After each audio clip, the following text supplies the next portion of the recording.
October the 22nd, 1844 was for many people the worst day of their lives.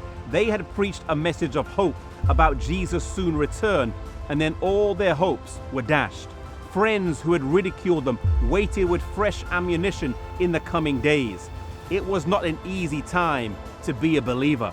The great disappointment was exactly that, a huge disappointment to those who had eagerly waited for Jesus' return. And while it caused a lot of embarrassment to those who had fervently preached it, all was not doom and gloom. Fervently believing in the return of Jesus, many of the believers acted practically so that their works corresponded with their faith. Some of them sold homes earlier in the year as they believed that they would not need them soon.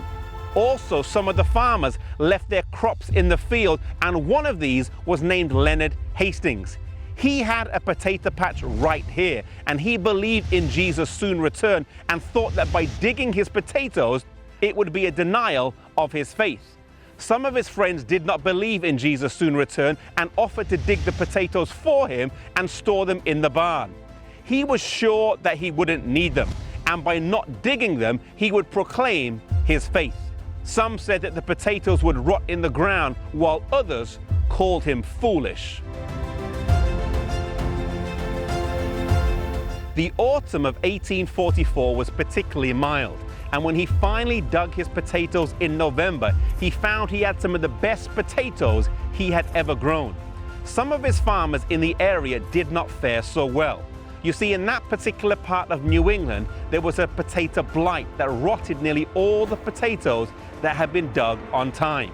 He had a huge supply of potatoes, enough for himself and some of his neighbors who had called him foolish.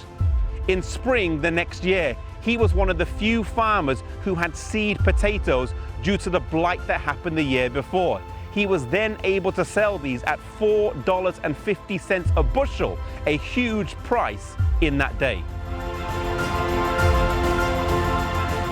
Leonard Hastings wasn't the only potato patch preacher. Silas Guilford, William Miller's brother-in-law, was another one. He planted a 22-acre field of potatoes here in upstate New York near Oswego in the spring of 1844. In the autumn, he didn't dig his potatoes and the snows came early. In the spring of the next year, he said to his wife that he was going to go up to the field and dig the potatoes. She pleaded with him not to, saying they had already been the joke of the town and they didn't need to give people another reason to make fun of them. Besides that, the potatoes would have frozen and they would have rotted in the ground.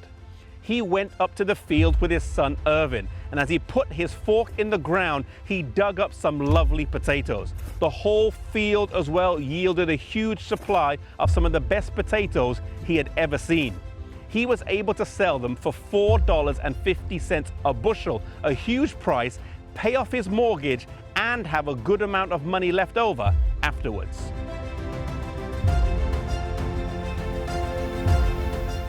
God honored the faith of these believers to provide a testament of his power and watch care over his children. Sometimes God allows hard times to come upon us, but we are never alone.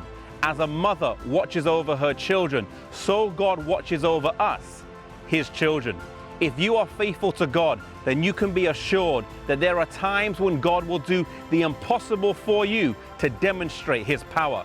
The Bible says that the eyes of the Lord run to and fro across the face of the earth, looking for those whose hearts are perfect towards him and on whose behalf he can show his power.